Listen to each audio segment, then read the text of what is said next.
Buenos días. Ánimo. Es una semana patria. Vamos a conmemorar pues nuestra independencia. El grito el día 15 en la noche. Están todos invitados. Vamos a tener un festival de música. Ya lo hemos dicho, lo repito. Van a estar los Tigres del Norte y vamos a celebrar porque llevamos 2 años con gritos virtuales sin participación de la gente y en esta ocasión sí vamos a poder estar todos juntos el día 15. Y el 16 es el desfile, va a estar dedicado a la Guardia Nacional y van a participar también servidores públicos encargados de la seguridad pública, de garantizar la paz, la tranquilidad, de conseguir que vivamos en un país seguro y con justicia. Entonces vamos a empezar la semana con Ricardo, con el quién es quién en los precios. Muy buenos días, señor presidente. Muy buenos días a todas y a todos ustedes. ¿Quién es quién en el precio de los combustibles? Vamos a iniciar viendo que la semana pasada el promedio de la gasolina regular fue de 21 pesos con 94 centavos el litro y en esta semana tendrá un incentivo fiscal del 73.2%. El promedio la semana pasada de la gasolina premium fue de 24 pesos con 3 centavos. Por tanto, en esta semana el incentivo fiscal del 53.6% y el diésel, el promedio la semana pasada 23 pesos con 48 centavos por litro, 100% de incentivo fiscal. Como han visto, se han venido reduciendo los incentivos fiscales porque ha venido bajando el precio internacional del petróleo, se está regularizando una vez más el mercado. La mezcla mexicana de petróleo el día 8 de septiembre estuvo en $79 con 18 centavos el litro, lo podemos ver en la gráfica, lleva una tendencia continua a la baja, algo de inestabilidad, pero estaremos recordando que hace unos cuantos meses andaba por arriba de los $100, ahora ya afortunadamente por abajo de los 80. Sin embargo, se mantiene en el diésel el incentivo máximo, es el combustible que más impacta en el tema de transporte y en el tema industrial y de comercio en general. Vamos a ver las 3 marcas más caras que estuvieron la semana pasada: Redco, Chevron y Arco, y las 3 aliadas de los consumidores fue Total, G500 y Orsan, que en promedio mantuvieron los precios más bajos, los mejores precios en el país. Si lo vemos ahora por regiones y ya por gasolineras en lo individual, la más carera para la gasolina regular fue G500 en Huixquilucan, en el Estado de México, con un precio al público de 23 pesos con 59 centavos por litro. G500 fue de las más económicas, pero esta gasolinera se salió del promedio, no solo de su marca, sino del promedio de la región. Se pasaron de rosca cobrándoles 4.22 pesos, 24 pesos 22 centavos de más. Ese es el margen que está teniendo esta gasolinera, por eso el precio tan alto comparado con los 16 centavos de franquicia Pemex. En Tepic, Nayarit, que por tanto tiene un mejor precio al público, 21 pesos con 39 centavos. En el caso de la Premium, BP fue la más cara en Benito Juárez, Quintana Roo, en Cancún, con un precio al público de 25 pesos con 40 centavos y un margen de 3 pesos con 94 centavos. Por eso podemos ver que la otra gasolinera tiene un margen altísimo. Con los 21 centavos de margen es con lo que lo comparamos también de gasolina premium de franquicia Pemex en Lázaro Cárdenas, Michoacán, un precio al público de 22 pesos con 60 centavos. En el diésel, la más cara con el margen más alto, Carbogas en Torreón, Coahuila, 24 pesos con 99 centavos, un margen de 2 pesos 75 centavos y la más económica, franquicia Pemex en Veracruz, un precio al público de 22 pesos con 70 centavos, un margen de 22 centavos. Realizamos 390 visitas o constataciones y verificaciones y fue a través de 477 denuncias o quejas que presentaron en la app de litro por litro. 3 gasolineras no se dejaron colocar los sellos a pesar de que encontramos serias irregularidades en ellas, 2 en Tijuana, una en Tizayuca, en Hidalgo, ahorita daremos cuenta de ello, y una que no se dejó verificar en Cajeme, Sonora. Vamos a ver que las que no se dejaron colocar sellos a pesar de haber encontrado en esta 8 bombas de 24 que tenían rastrillo, que tenían este aparato, y vamos a pedir la intervención de la Fiscalía General de la República, porque eso ya no es irregularidad, eso ya es robo.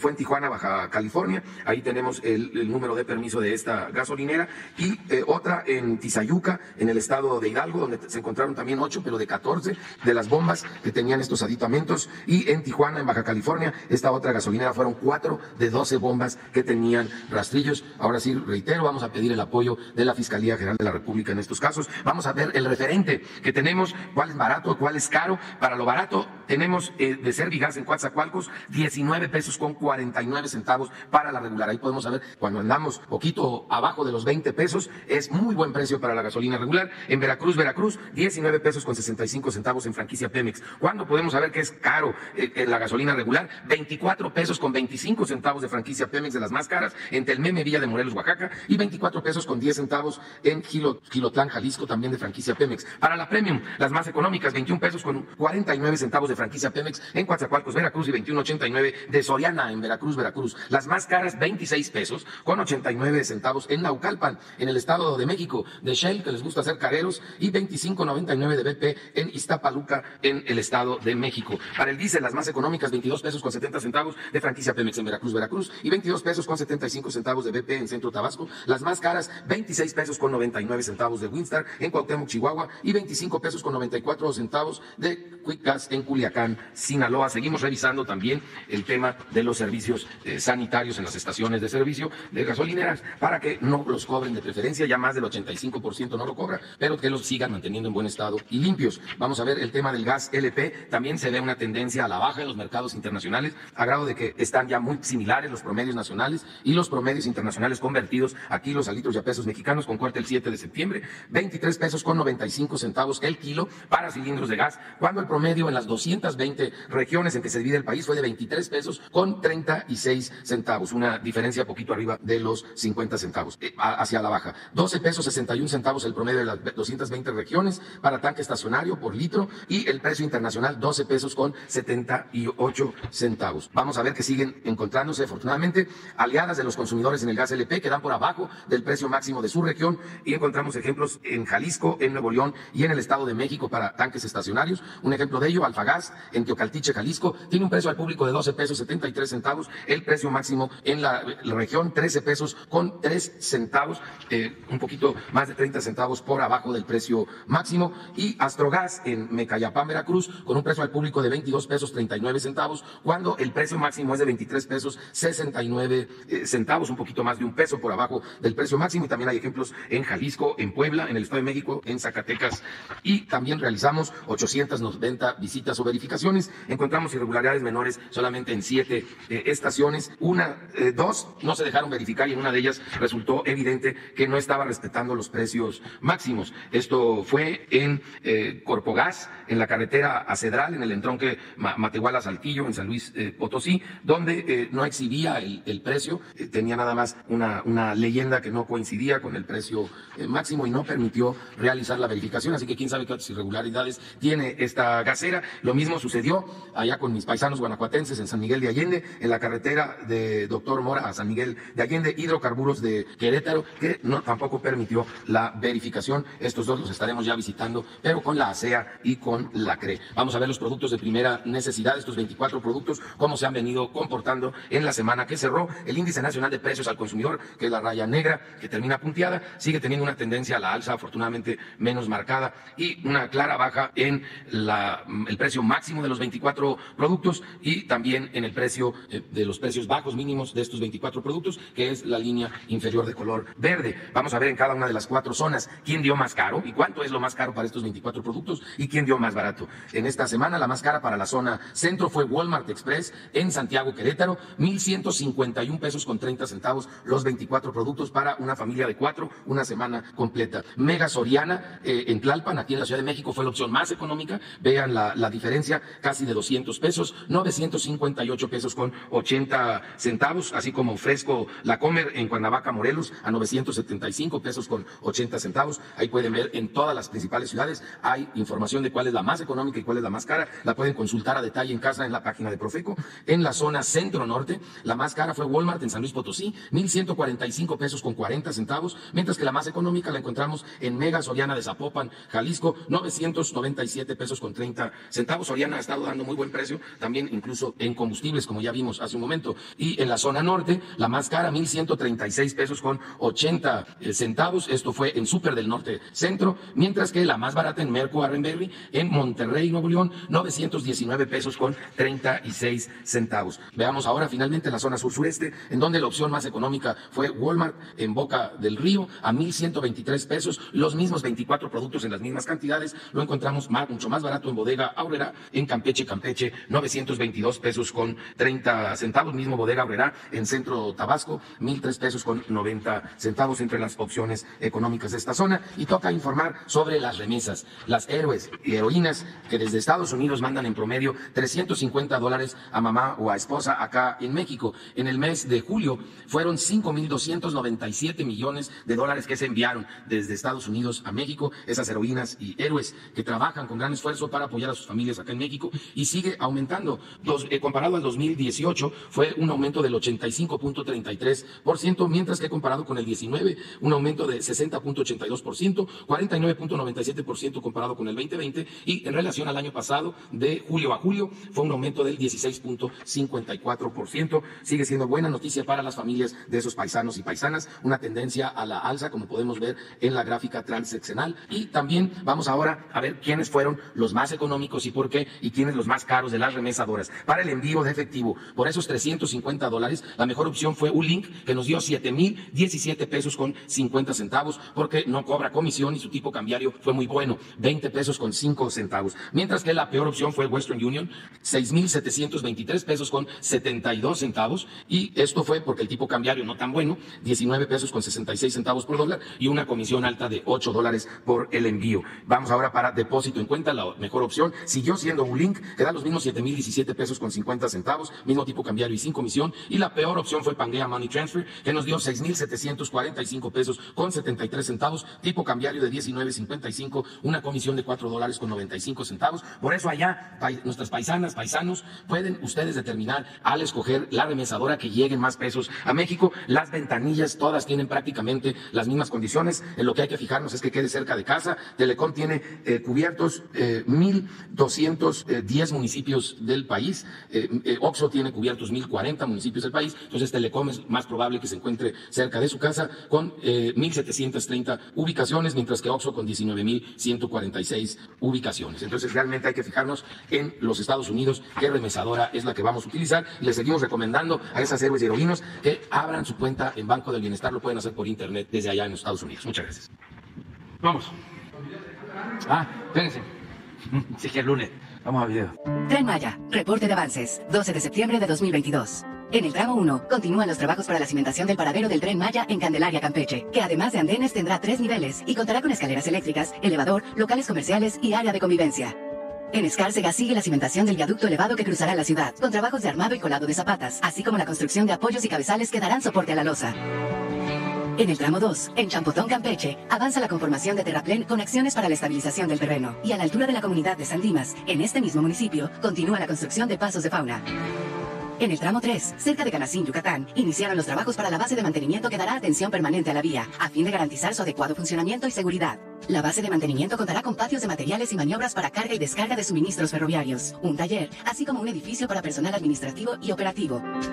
En el tramo 4, avanza la producción de durmientes en la planta de Humán, Yucatán, donde ya se han fabricado más de 340,000 piezas que son distribuidas a lo largo del trazo. También sigue la conformación de la plataforma de vía, canalización para cableado eléctrico y fibra óptica, así como soldadura de riel y montaje de la doble vía. En estos trabajos se utilizan 4,000 máquinas de apoyo. En la planta de Ciudad Sagún Hidalgo, avanza la producción de partes primarias, que después irán a la línea de ensamblaje para dar forma a los vagones. Los trenes se fabrican completamente en México, con la creación de 11,000 empleos. El Tren Maya avanza.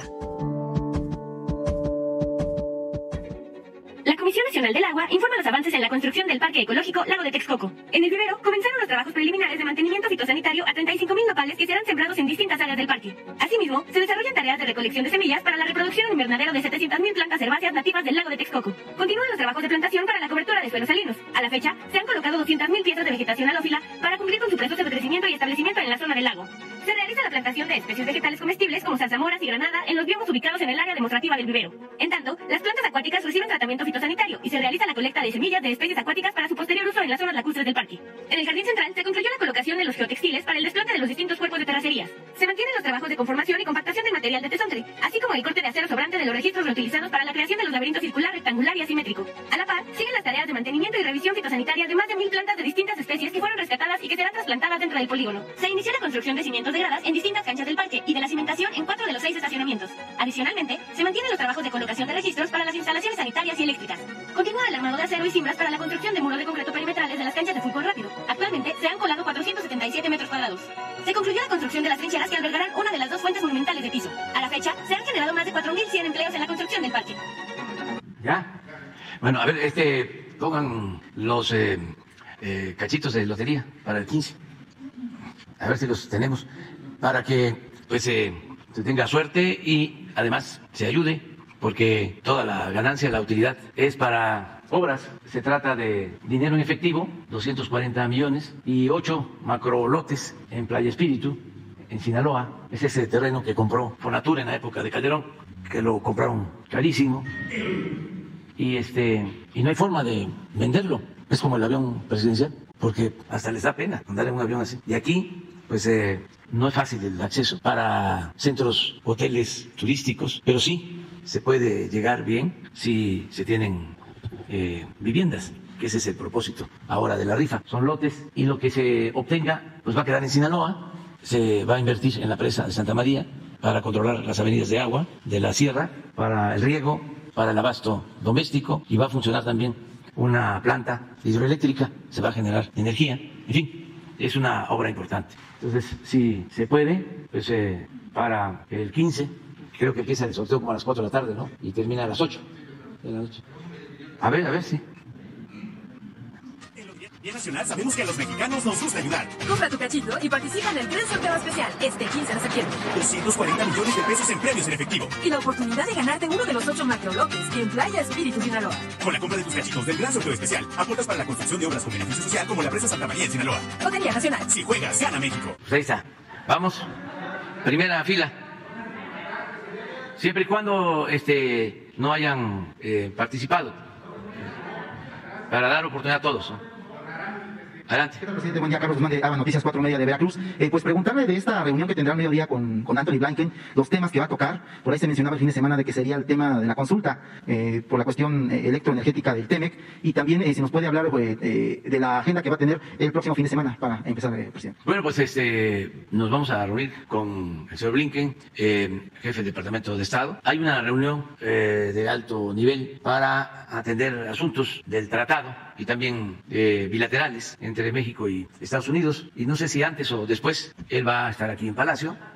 Es a la 1:30 de la tarde y es una plática independientemente de la agenda, ¿no?, que se va a llevar a cabo, que se va a desarrollar en esta reunión que se hace periódicamente de alto nivel, donde participan pues secretarias, secretarios de Economía de los países, en este caso Estados Unidos, México, y se ven varios temas, y si hay oportunidad fuera de ese programa que tiene su agenda propia, pues vamos a platicar, ¿no?, sobre temas. No hay una agenda definida para que yo trate, ni él trae una agenda en especial, pero pues es atender asuntos, ¿no?, de interés para las dos naciones y para los dos pueblos. El tema, obviamente, el tema eléctrico energético sería sí, una si sale, se va a tratar.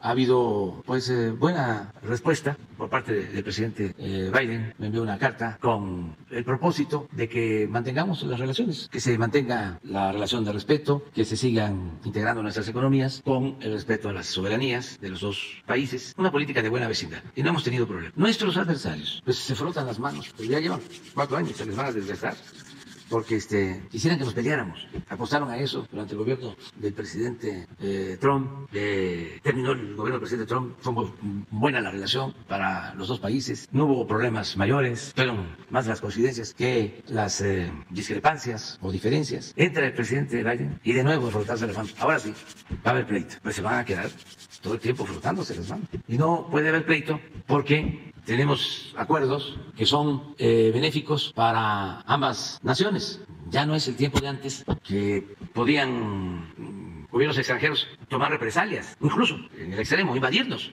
Eso ya no. México es un país independiente, libre, soberano. Ha costado mucho. Por eso celebramos con mucho orgullo nuestra independencia. Y además de que es una relación que nos conviene a las dos naciones, hay pues mucha amistad entre los pueblos. Son 40 millones de mexicanos que viven, trabajan honradamente, ayudan al desarrollo de esa gran nación. 40 millones de mexicanos, nacidos allá de padres, madres mexicanas, o nacidos en nuestro país. Y no hay que dejar de repetirlo. 40 millones, nuestros hermanos puertorriqueños son 5 millones. Nuestros hermanos cubanos que están en Estados Unidos son 4 millones. De 4 millones a 40 millones. Guardadas todas las proporciones. Canadá tiene 38 millones de habitantes. Los mexicanos en Estados Unidos 40 millones. Entonces, sí es una relación importante. Hay lugares en Estados Unidos en donde no se necesita hablar inglés. Entonces, no podemos pelearnos. Tenemos que buscar que sean buenas las relaciones. Y es una responsabilidad de los gobiernos. ¿Por qué nos vamos a pelear nosotros, los gobiernos, si se afecta a nuestros pueblos? Es un poco lo que estamos cuestionando sobre la guerra de Rusia y Ucrania. Es un pleito que se promueve arriba en la cúpula del poder económico, del poder político. ¿Se le consultó a los pueblos? No, pero sí se perjudica a los pueblos. No tiene derecho ningún gobierno, ninguna hegemonía, ningún grupo de interés económico a tomar decisiones que afectan al pueblo, mucho menos a declarar la guerra. Entonces, se tiene que escuchar a la gente y se tiene que entender que el poder solo tiene sentido y se convierte en virtud cuando se pone al servicio de los demás. Que el poder no es dominio, prepotencia, hegemonía. El poder es servir a la gente, a los ciudadanos. En este tema, señor presidente, estaría presente el día de ayer una manifestación en la Embajada de Estados Unidos de que estaban pidiendo de que usted le presente formalmente al señor Blinken esta petición de liberación de Julian Assange. ¿Estará presente también ese tema en la agenda, señor presidente? Vamos a ver cómo se presentan las cosas, si hay oportunidad, porque no hay una agenda. Se tiene para el encuentro al que hice mención, que llevan a cabo los gobiernos de Canadá, de Estados Unidos, de México. Y esta es una visita que él nos hace aquí a Palacio y vamos a poder conversar. Si hay oportunidad, si hay condiciones, si se presentan las circunstancias, pues entonces vamos a poder tratar asuntos, como seguramente ellos también, el señor Blinken va a querer hacer planteamientos, o sea, si hay esta conversación. Cambio de tema, señor presidente, temas legislativos. Esta semana, todo parece indicar que mañana, según versiones de Nacho Mier, el presidente de la Jucopo, ahora en Cámara de Diputados, hoy hay una conferencia de medios de legisladoras del PRI en su sede nacional, se va a votar y buscar aprobar esta extensión de 2024 a 2028 de la presencia del Ejército Mexicano en apoyo a labores de seguridad de la Guardia Nacional. Es consultarle si se mantiene en el tema de hacer un llamado a los legisladores de Morena, tanto en Cámara Baja como en Senado de la República, de que apoyen esta iniciativa, como usted ha comentado, señor presidente. Sí, yo estoy a favor de que cuando menos se amplíe el plazo, aunque se estén haciendo evaluaciones periódicas, pero sí es importante que se amplíe el plazo porque el año que viene, sí, creo que en el 23, el 24, en marzo del 24, termina el plazo y ya no podrían ayudar en tareas de seguridad ni el Ejército ni la Marina. Entonces, tenemos que seguir contando con el apoyo de estas dos instituciones y hacerlo como no se hacía antes, de manera legal, sin violar la Constitución. Porque ahora a los que se rasgan las vestiduras se les olvida que se utilizaba el Ejército para tareas de seguridad pública, incluso se usó el Ejército para declarar la guerra, sin consultar al Congreso, sin tomar en cuenta la Constitución. Es que de veras, los conservadores y sus militantes son muy hipócritas. La verdadera doctrina del conservadurismo es la hipocresía. Todo eso se les olvidó. Entonces sí sería bueno que legalmente se le permitiera al Ejército y a la Marina que nos sigan ayudando en labores de seguridad. A todos nos conviene. No puede ser que por la politiquería, porque les caiga mal el presidente, que no vean con buenos ojos al presidente, porque estamos actuando con autenticidad y buscando la transformación del país y ellos mismos están quitando las máscaras porque eran unos simuladores. Y lo peor, unos corruptos que se quedan a saquear, a robar, racistas que actuaban de manera prepotente, se sentían sabiondos y algunos hasta pertenecían a la moronga azul. Entonces, está bien, están inconformes, no les gusta eso. En el caso de los medios, ¿no? Periodistas famosos, que había que rendirles pleitesía, quemarles incienso, y eso ya no existe porque no tiene razón de ser. Entonces está bien. No estamos de acuerdo, están en contra de nosotros, pueden ejercer a libertad su derecho a disentir, pueden insultar, todo, no hay problema, ningún problema, porque también como ha ido avanzando la revolución de las conciencias y la gente está cada vez más despierta, el que más insulta, más se degrada, más se exhibe. Pero bueno, en medio de ese coraje, de ese malestar, de ese mal humor gruñón, que no podemos entrar en razón y tomar en cuenta que es importante, independientemente de nuestras diferencias y además que se deben de mantener incluso, porque así ha sido la historia, cada vez que hay una transformación, pues hay una reacción, por eso se habla de los reaccionarios, pero que no podemos ponernos de acuerdo a decir, es nuestra seguridad y vamos a sacar esta agenda o este tema de nuestras diferencias políticas y no vamos a hacer politiquería con este tema, pero no, ahí andan, ¿no? Y la verdad, yo no debería darles consejos, pero la llevan de perder por dos razones. Primero, porque la gente quiere la seguridad, necesita la seguridad, es su derecho que se les proteja y no le importa que haya pleitos, ni le importa quién es el responsable, si es el presidente municipal, si son los gobernadores, si es el presidente de la República, si es el Poder Legislativo, si es el Poder Judicial, si son los diputados, los senadores, los jueces, los magistrados, los ministros. No, lo que les interesa es que no los roben, no los asalten, no los secuestren, no los asesinen. Eso es lo que la gente quiere. Y tenemos los mexicanos que buscar la forma para garantizar la seguridad de la gente, la paz. Es lo que estamos haciendo. Y se ve en las encuestas, 80% quiere que nos apoye el Ejército en la tarea de seguridad. 80%. Es una encuesta. Sí, de lo Universal. Y así está. Pero quienes no están de acuerdo, pues la élite. Y eso no todos los de la élite. Pero Claudia X González, y además muy hipócritas. Porque antes o se callaban cuando estaban utilizando el ejército para reprimir al pueblo, o estaban de acuerdo con la violación de los derechos humanos. De acuerdo. Ahora se les olvida de que la seguridad pública estaba en manos de la delincuencia. El secretario de Seguridad Pública, en el gobierno de Calderón, está preso porque se le acusa de proteger a narcotraficantes. Y ahí están, rasgándose las vestiduras. ¡Qué barbaridad! Se va a militarizar el país cuando se torturaba, había masacres en los gobiernos neoliberales. Y eso nunca lo vieron, nunca lo cuestionaron. Por eso hablo de hipocresía. Sí, ahora se hace una reflexión de fondo serena y se decide que se va a permitir que se siga apoyando la tarea de seguridad pública con la participación del Ejército y de la Marina, pues claro que veo bien que se apruebe esa iniciativa y que se informe cada 6 meses y que cuando se vence el plazo se haga una consulta ciudadana. Antes, hace unos días hablábamos aquí que se estaba proponiendo aumentar 5 años el plazo. 2028 es la propuesta. 2028. Bueno, pues en el 27, antes, ya para entonces, ya se tendrían resultados. Una consulta ciudadana. ¿Quieres que continúe la Guardia Nacional como una rama de la Secretaría de la Defensa? Además, aquí aprovecho para decir, como es en muchos países del mundo, en España, en Francia, en Italia, en países de América Latina, ¿o no? Si no lo hicieron bien, si no hay resultados, y al contrario, hay violaciones de derechos humanos, pues se quita la tutela del ejército. Pero yo sostengo que eso es lo mejor, porque se requiere de una corporación profesional, no sujeta a intereses económicos, a intereses políticos, no manejada por inexpertos. Todos estos jóvenes que salieron del CISEN desde la época de Salinas y que sin principios, sin ideales, solo con el afán autoritario, que querían ser policías y tener poder, y vaya, que lo lograron. Pero qué daño causaron, porque lo que pasó durante el tiempo de Calderón y el sexenio pasado fue muy parecido a la Guerra Sucia de los años 60. En aquellos tiempos la Policía Federal de Seguridad, la Federal de Seguridad, era el terror. ¿Y qué? Nazararo y todos estos personajes no tienen parecido a García Luna y a Palominos y a Cerón. Fue muy lamentable lo que sucedió, lo que se permitió. Además, en el caso de García Luna, coincidimos con el expresidente de Francia. Yo lo observaba y mi conclusión al final fue, este era el brazo derecho. Así como tenía mucha influencia Córdoba, Montoya, con Salinas, de Gortari, y puedo decir de otros que tenían mucha influencia con los presidentes. Así, el hombre fuerte de Calderón era García Luna. Entonces, ya no, eso no puede existir, nunca más. Y ahí andan los organismos alcahuetes, supuestamente defensores de derechos humanos de la OEA o de la ONU, preocupados, cuando en su momento guardaron silencio, no vieron nada. Pues ¿cómo van a ver si se les nubla la vista por su conservadurismo? Se quedan callados. Y además se la pasan muy bien. Tanto la ONU como la OEA y otros organismos se tienen que reformar. Nos cuestan mucho y no dan resultados. Actúan de manera tendenciosa. Y cuando digo nos cuesta mucho es ganan en dólares y ni se despeinan, no trabajan, y hay que estarles pagando. Y son así como intocables, se sienten como miembros del gobierno del mundo.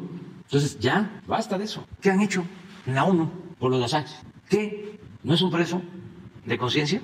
¿Qué no está preso por ejercer la libertad de expresión? Es el preso de los derechos a la libertad de expresión en el mundo. ¿Dónde están las campañas de la ONU, de las organizaciones defensoras de derechos humanos? ¿Dónde están los grandes periódicos nacionales, los grandes medios internacionales? Yo me acuerdo que cuando iban a dar a conocer esa información, esos cables, hasta se asociaron algunos periódicos y medios para dar a conocer los cables. Y luego se echaron para atrás y lo dejaron solo. Una gran injusticia. Pero bueno, es interesante el tema y ojalá y los legisladores de todos los partidos actúen de manera consecuente para garantizar la paz, la tranquilidad en el país y se pueda ampliar. Ahora imagínense, nosotros no somos iguales, no tenemos un doble discurso.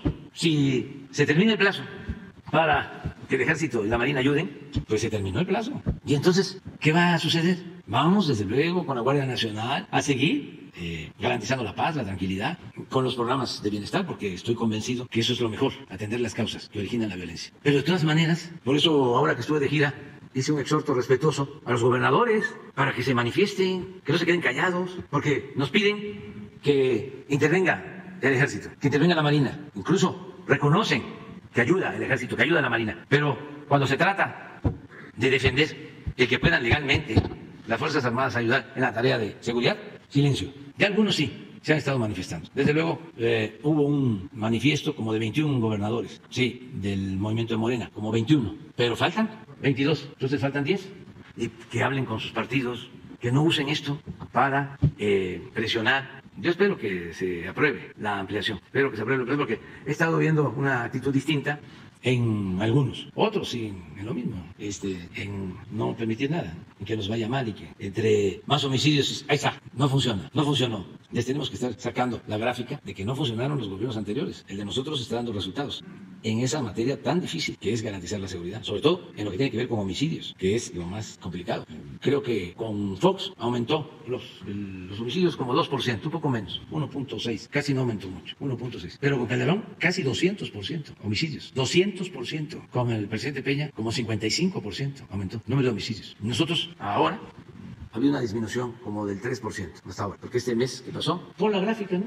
Vamos a volvérselas a recetar. Ahí está. También aprovecho para decir, ahora que se presentó el proyecto de presupuesto, lo mismo. ¡Qué barbaridades! Fíjense la hipocresía. $1 billón para el pago de la deuda. Sí, pero ¿quién contrató esa deuda? ¿Ya se les olvidó? Es como para decirle, sí, $1 billón para el pago del servicio de la deuda. Sí, pero es $1 billón que se ha pagado el servicio de deuda solo del FOBAPROA, que ustedes aprobaron. Me acuerdo que era un 12 de diciembre. Acabábamos de tener un debate con Gutiérrez Vivó. Éramos candidatos.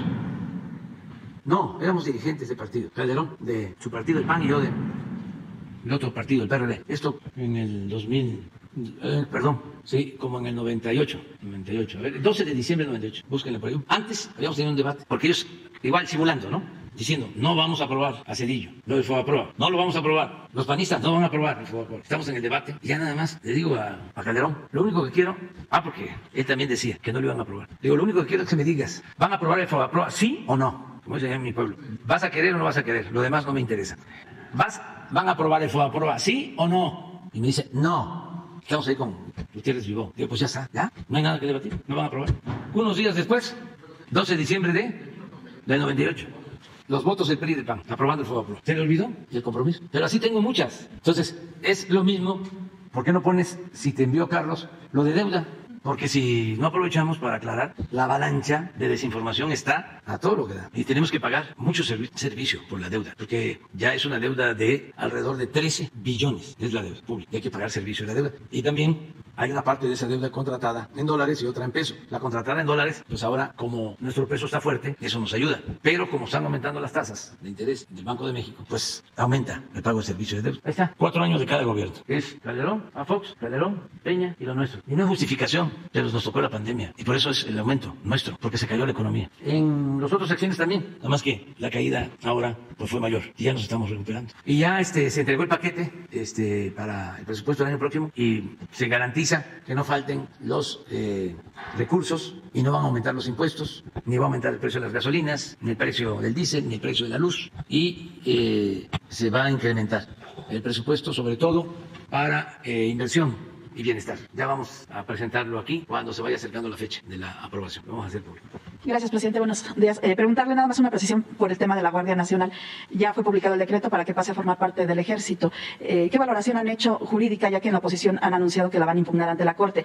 Y si desde su punto de vista el soporte tendría que ser la reforma constitucional que están proponiendo para ampliar el plazo de los militares en las tareas de seguridad. Es decir, si en el 2024 se acaba ese plazo, la Guardia Nacional, que ahora depende de la Sedena, sería también inconstitucional. Sí, ya no podríamos, si no se amplía el plazo, utilizar al Ejército, a la Marina, para tareas de seguridad. Solo quedaría la Guardia Nacional. Sin reforma constitucional, ¿procedería la Guardia Nacional como la aprobaron? Sí, como está aprobada la ley, pero no podríamos utilizar al Ejército ni a la Marina, solo la Guardia. Pero dependiendo de la Sedena, la Guardia Nacional.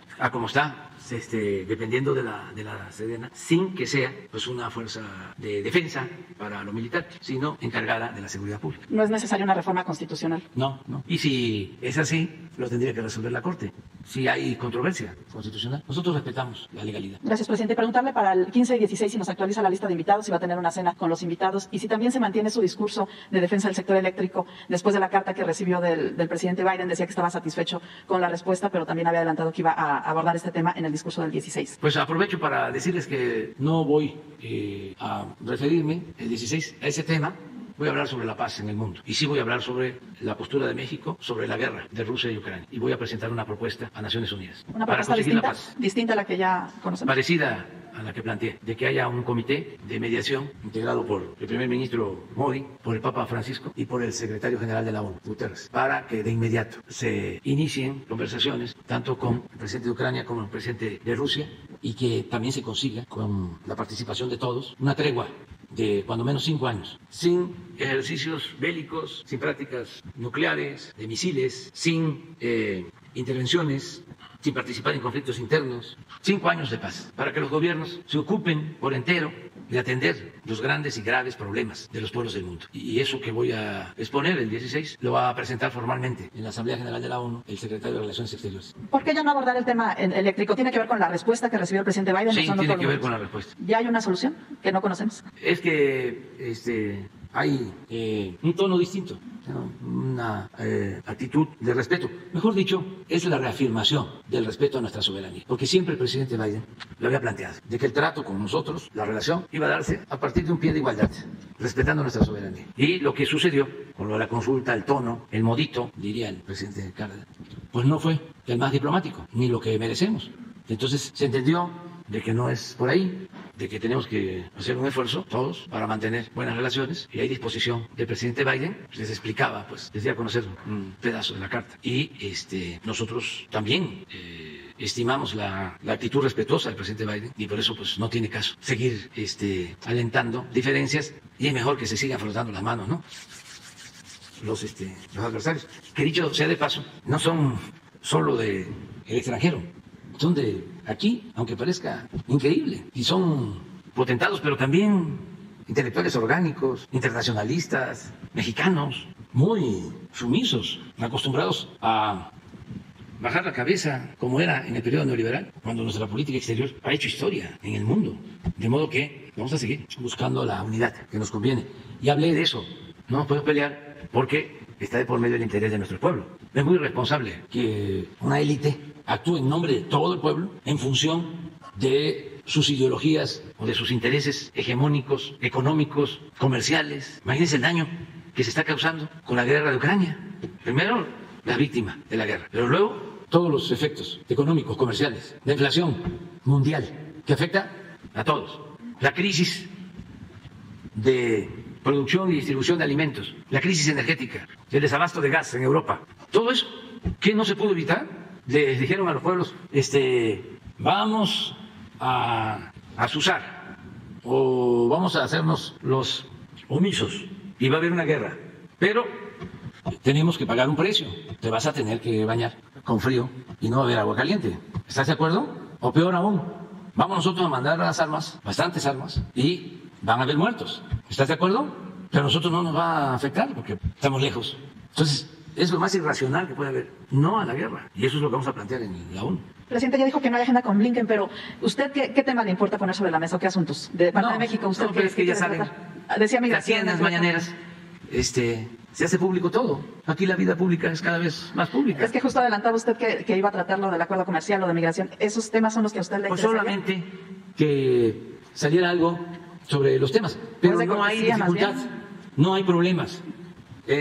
Algunas diferencias con empresas estadounidenses se han venido resolviendo, ya lo expliqué en una ocasión, los atendimos 15 días, abrí la agenda y personalmente atendí creo que a 18 empresas estadounidenses y de las 18 empresas llegamos a acuerdos con casi todas, y lo vamos a seguir haciendo porque es nuestro trabajo, ayudar si hay algo que les impida invertir y que tengan razón, porque son asuntos que se dan en el marco de la legalidad, pues tenemos que ayudar, lo estamos haciendo. Pero si se trata, por ejemplo, de que una empresa estadounidense, como ha sucedido, se le agarra con contrabando de combustible, ni modo que porque es estadounidense no va a haber sanción. Hasta en esos casos llegamos a acuerdos.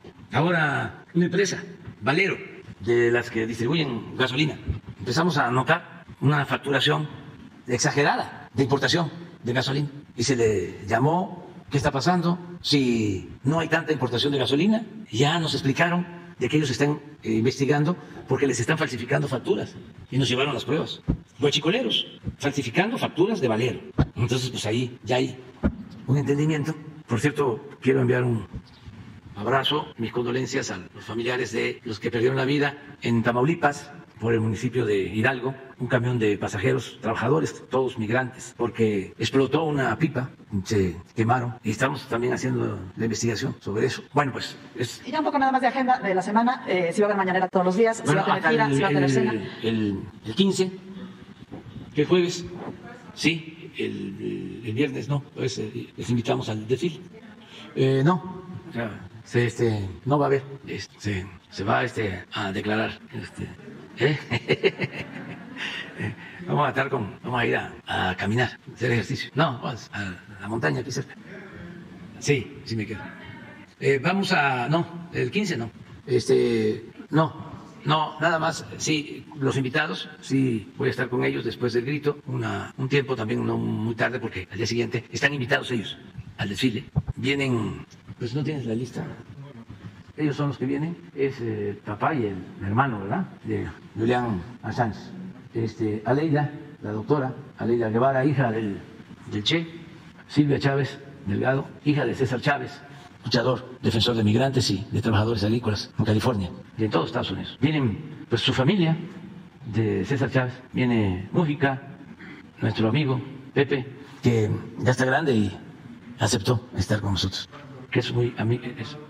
Viene Evo Morales, viene también la familia de Martin Luther King, es Martin Luther King III, porque el dirigente de los derechos civiles es Martin Luther King II. Entonces viene toda la familia también, bueno, su esposa y su hija. ¿Esos son? Sí. Son nuestros invitados. Vamos y luego... Gracias, presidente. Jorge Chaparro, de La Razón. Presidente, preguntarle en torno a lo sucedido en la mina del Pinabete. Ya saben quiénes son los dueños, quiénes son los operadores, quiénes son los concesionarios, quiénes son los responsables de esta operación donde pues ya lamentablemente tenemos 10 muertos. Me gustaría si nos puede por favor ampliar esta información. No sabemos hoy quién es realmente el dueño. Hay 3 órdenes de aprehensión por parte de la Fiscalía General de la República, pero no sabemos tampoco si se ha cumplimentado. Y la segunda pregunta de este tema tendría que ver, ¿por qué el gobierno asume el compromiso de indemnizar a las familias? Me queda claro que es un asunto de humanidad y de legalidad, pero las empresas no tienen ningún compromiso en este asunto, señor. Hay un evento en el año pasado en una mina en Musquis donde mueren 7 mineros y no fueron indemnizadas las familias. Las empresas siguen sin ser sancionadas, sin ser castigadas, sin ser evaluadas por la autoridad, el gobierno que usted representa. ¿Qué ha hecho para sancionar a estas empresas, para evitar que se repitan las situaciones? Es el mismo asunto de Musquis, lo mismo de Sabinas, y no vemos realmente que haya sanciones a las empresas. Al menos no sé si usted tiene información al respecto que nos pudiera compartir. Sí hay sanciones, y se está atendiendo este asunto. En efecto, la Fiscalía ya giró órdenes de aprehensión. Vamos a pedirle a la Fiscalía que nos informe hasta donde es posible. Y ya se ha dado a conocer, y lo vamos a hacer ahora mismo, que tú le pidas a Economía y a Trabajo para saber quién es el dueño de la mina, quiénes son los dueños y quiénes son los 3 responsables a los que se les está girando orden de aprehensión. Sí, pero te damos toda la información. Y siempre la indemnización es por razones humanitarias, siempre, independientemente de lo que les corresponda por ley, que sí se les entrega, pero suele ser muy poco. Bueno, no hay nada pues que compense la pérdida de la vida de un ser querido, pero de cualquier persona. Pero esto es otro apoyo, esto nos nace y tenemos los recursos para eso. Y esa es la función del gobierno, ayudar al desposeído, al necesitado. Y al mismo tiempo pues castigar a los responsables. O sea, nosotros no encubrimos a nadie, porque yo no estoy aquí, o sea, para ser claros, por los grandes mineros. A lo mejor alguno votó por mí, pero está difícil. Sí, yo estoy aquí por el pueblo. No, en ningún momento sugerí que hubiera esa circunstancia. Yo lo que le preguntaba es por qué las empresas no han sido sancionadas, por ejemplo, para obligarlas a tener un pago pues extraordinario en estos asuntos, ¿sí? En el que lamentablemente una familia queda sin el sustento, y que además era un sustento tan magro, tan escueto, que pues da hasta pena, porque ganan 150 pesos por tonelada de carbón extraído de la tierra, exponiendo la vida de esta manera. Y las empresas no se hacen responsables de absolutamente nada. Sí, nosotros estamos buscando que todo eso cambie. Es un proceso. Ya empezamos a dar los primeros pasos y yo creo que se ha avanzado. Es muy importante. Fíjense el cambio que ha habido. Antes, la Secretaría de Trabajo estaba en manos de los mineros, de las grandes empresas mineras. Aunque o no se sabe, o entra por un oído y sale por el otro. Pero era gravísimo, porque todo el gobierno estaba tomado por los potentados. Ya lo he dicho, no había democracia en sentido estricto, era una oligarquía. sí ha habido cambios. Que lo nieguen todo, pues es por razones de tipo política, porque pensamos distintos, no somos iguales. Y eso además es legítimo, ¿no? Ya he dicho muchas veces que sería muy aburrida la vida si todos pensáramos de la misma forma, ¿no? Pero sí ha habido cambio. Entonces, me veo obligado a decirlo así. O sea, me veo obligado a decir que en el gobierno de Calderón la seguridad pública la manejaban los delincuentes. Como me veo obligado a decir que la Secretaría del Trabajo era manejada por los magnates y que no se garantizaba la equidad y los trabajadores siempre la llevaban de perder. Entonces, no es lo mismo. Por eso fue que la gente votó en el 18 para un cambio. Entonces, si regresan los que estaban, toco madera, porque sí quiero que regresen, pero lo que se llevaron, entonces pues sí, el gobierno va a ser de otra forma. Presidente, y en este asunto, la Comisión Federal de Electricidad se ha establecido si tiene alguna responsabilidad en adquirir el carbón con minas que usted mencionó estaban irregulares. La Secretaría del Trabajo dijo que no, que era una empresa regular y tiene contratos desde 2021. O sea, hay una confusión en ese sentido. La responsabilidad de la Comisión Federal de Electricidad en este asunto. Y la segunda parte de esta pregunta sería, ¿cuáles fueron las consideraciones técnicas para darle a la Comisión Federal de Electricidad el rescate de los mineros? Es decir, ¿qué experiencia tienen en esta materia o qué fue lo que usted decidió o le hizo tomar esta decisión? Bueno, no, pero que la Fiscalía resuelva, porque si no aquí nos ponemos a ver si es o no responsable, y eso corresponde a la Fiscalía, y no hay impunidad para nadie. El que comete un delito tiene que hacerse responsable, más cuando hay pérdidas de vidas humanas. ¿Por qué la Comisión Federal de Electricidad? Porque tienen experiencia, tienen un buen equipo técnico. Está dividida la Comisión Federal de Electricidad, es una gran empresa, ojalá y se conociera más para que se defendiera. Sería extraordinario que se organizaran visitas a las plantas de diputados y senadores y que hablaran con los técnicos, con los ingenieros, con los encargados de transmisión, los encargados de distribución. Son muy buenos los trabajadores, los técnicos, porque también opinan y opinan y opinan y están en el escritorio, no en el territorio. Me refiero a los opositores, conservadores y a los intelectuales orgánicos. No les caería mal que les diera un poco de sol. Entonces, tienen un buen equipo técnico en la Secretaría, en la Comisión Federal de Electricidad, de tiempo atrás. Y ellos están a cargo del rescate de los mineros de pasta de concho. Ya están trabajando en esa región, los ingenieros de la Comisión Federal de Electricidad. Y se hizo la valoración y se llegó al acuerdo de que ellos se ocuparan y ya están trabajando para el rescate. No han dejado de trabajar para el rescate, más que lleva tiempo. En el caso de los mineros de pasta de concho, calculamos que el rescate se va a llevar a cabo, si las cosas salen bien, el año próximo. Requiere hacer túneles y se requiere mucha seguridad por gases para evitar explosiones. Es un proyecto que lleva tiempo y mucha ingeniería, y es lo que están haciendo.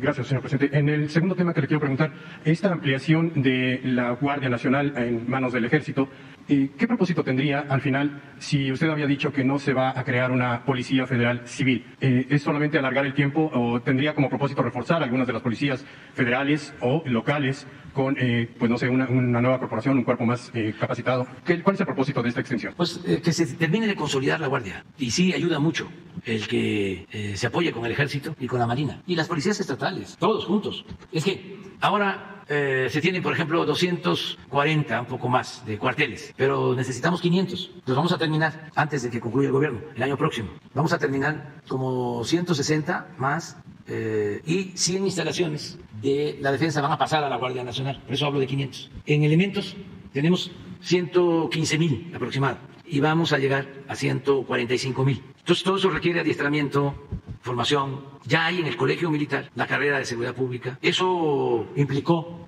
ampliar las instalaciones del Colegio Militar, dedicar más aulas para la formación de integrantes de la Guardia Nacional. Ya lo explicó el general la vez pasada, el general Sandoval. Entonces va a dar tiempo a que se consolide. Estoy seguro que va a seguir funcionando bien, pero sí, no quiero, por ningún motivo, que quede en manos de gente irresponsable. Que vuelva a suceder lo que pasó con la Policía Federal. Sería terrible, porque sí nos ha costado.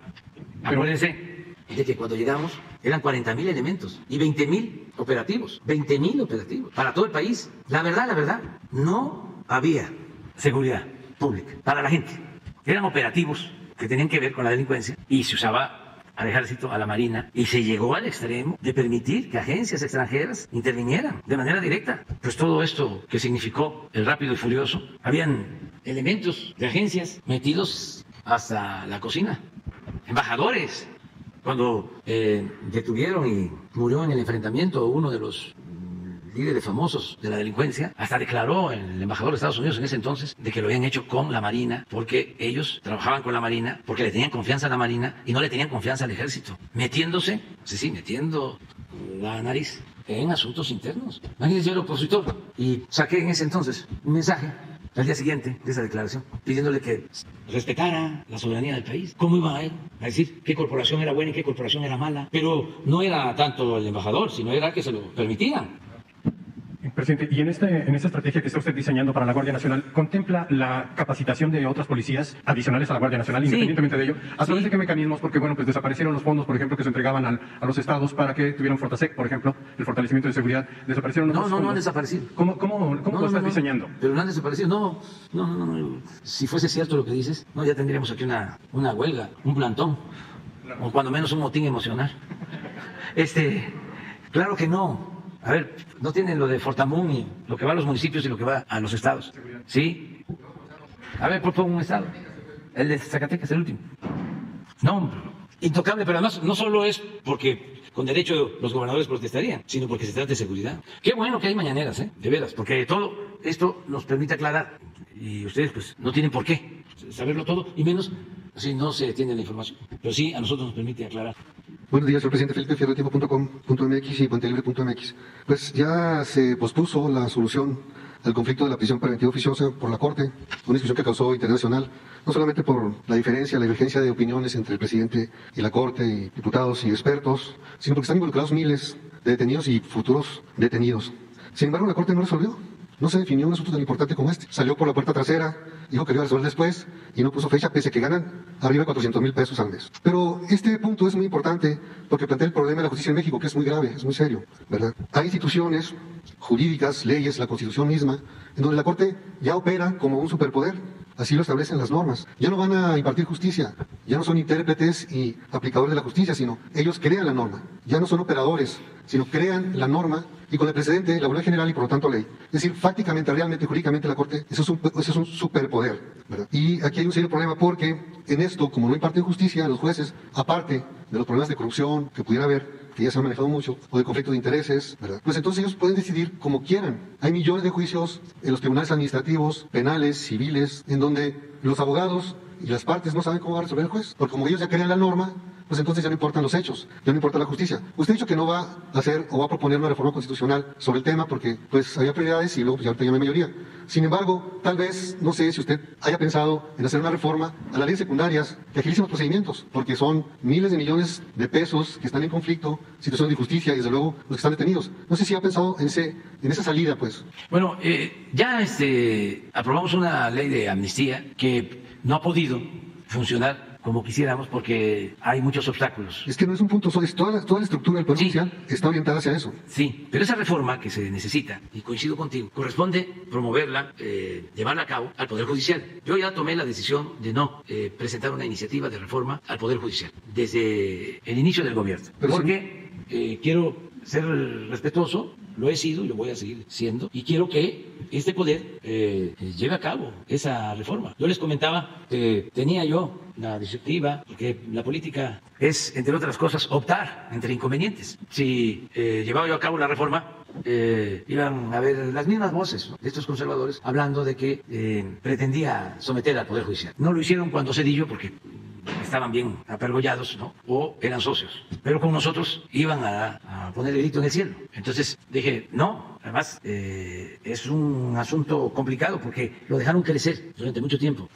Desde mi punto de vista, con honrosas excepciones, el Poder Judicial era una forma de pagar favores para partidos políticos y mantener el régimen de corrupción y de privilegios. Entonces llenaron la Corte de recomendados de partidos y tampoco les interesaba mucho porque el gobierno estaba convertido en facilitador de la corrupción. Era un facilitador de las transferencias, el traslado de los bienes nacionales a particulares. Esa era su encomienda principal. Entonces, para poder hacer eso, que significaba reformar la Constitución para legalizar ese saqueo, de convertir lo público en privado en beneficio de una minoría, pues había que dar concesiones para obtener votos, para ir juntos, como en el caso de Fobaproa, que lo tratamos. Había que maiciar. Y siento que el Poder Judicial lo utilizaron para eso, para compensar a partidos. No generalizo, porque me consta de que hay jueces rectos, magistrados y ministros. Y el actual de la Corte. Pero eso hacía muy difícil una reforma pues, al inicio. Por eso expliqué de que opté, es decir, bueno, me va a tocar presentar 4 ministros, 9 ministros, voy a procurar enviar lo mejor, ternas, sin línea, lo que nunca había sucedido. Mandaba yo la terna, como cuando mandé la terna para el fiscal. Mandé la terna para el fiscal, fueron los legisladores los que decidieron. Y mandaba yo la terna para los ministros y le hablaba yo con la persona que iba yo a proponer y le decía, te voy a proponer porque considero que eres una gente honesta, íntegra, incorruptible, pero no depende de mí, depende del Poder Legislativo. Entonces, así eligieron, pero yo los propuse porque era mi facultad. Entonces, con la idea de si se tiene mayoría, o sea, aunque son 11, pero 4 y se van convenciendo, 2 ya se tiene mayoría y se puede llevar a cabo la reforma al interior del Poder Judicial, sin que participe de manera directa el Ejecutivo, porque no tiene por qué participar, si no es a través de una modificación constitucional. Y lo mismo pensé en la Judicatura, que es un órgano importantísimo, porque es el que vigila el cumplimiento de las funciones de todos los miembros del Poder Judicial, el recto proceder de los miembros del Poder Judicial, de jueces, de magistrados, de ministros. Pero los de la Judicatura, que los respeto mucho, siento yo que han actuado con mucha tibieza. ¿Y un juicio político? Nada, no ha habido nada. Hubo una renuncia de un ministro, renuncia de él, que me presentó y yo envié la propuesta al Congreso. Entonces, todavía es tiempo de que se lleve a cabo esa reforma. Yo pienso que aún no resolviendo este asunto de lo de la prisión preventiva oficiosa, se actuó bien. No es lo ideal. No es lo deseable, es lo posible, porque lo otro sí hubiese significado una violación a la Constitución del Poder Judicial, porque eso sí no les corresponde, quitar una ley, un artículo de la Constitución, nulificarlo, o hacer la chicanada de mantener el artículo de la Constitución, pero modificar el Código de Procedimientos Penales, y no lo hicieron. Y hay tiempo como para que se continúe reformando, cambiando al Poder Judicial. No perdamos la fe en eso, porque son, lo he dicho aquí en otras ocasiones, buenos abogados. Es cuestión de voluntad y es cuestión de que se vayan convenciendo. Son procesos que llevan tiempo. No es un problema de gobernabilidad, ya. No. Porque no solamente son los casos icónicos o que se discuten en los medios, sino millones de asuntos donde los poderes judiciales de los estados están subordinados, al final de cuentas, de lo que diga un juez de amparo o el ministro, ¿verdad? Hay casos, pero estamos pendientes para que no se agraven los asuntos que tienen que ver con el Poder Judicial. Por ejemplo, hemos hecho el compromiso y el día 15 vamos a dar a conocer un informe, a ver si es posible hacerlo de manera conjunta, Poder Judicial y Poder Ejecutivo. Va a depender del respeto a nuestras autonomías, pero si se puede hacerlo, ya se va a informar cuántos han obtenido su libertad, con amnistías y con revisión de sus casos, el día 15, el jueves, aquí en la mañana. Y van a ver ustedes que sí estamos trabajando. Muchas gracias, presidente. Sí. Ya nos vamos porque no me puedo traspasar porque viene el jefe de Estado de Estados Unidos. Ya, vamos a caminar.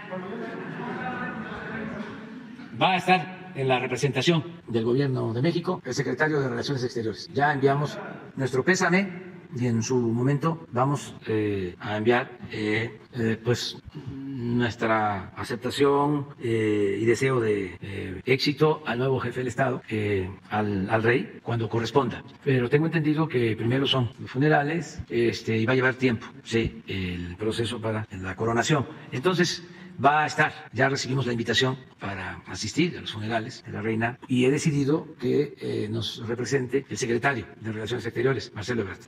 Ya lo expresamos, nuestras condolencias. ¿Por qué no pones el Face desde que nos enteramos del fallecimiento de la reina? ¿A qué? Aquí está. Envío mis condolencias a los pueblos del Reino Unido por el fallecimiento de la reina Isabel II, monarca británica y soberana de 14 estados independientes. De igual manera, las hago extensivas mis condolencias a sus familiares, amigos y miembros de la Casa Real. Esto fue el mismo día y es muy probable que haya sido las primeras condolencias. Fue en Twitter y en Face, y el secretario de Relaciones Exteriores fue a la embajada y firmó también el libro de condolencias y ahora va a representarnos. Muchas gracias.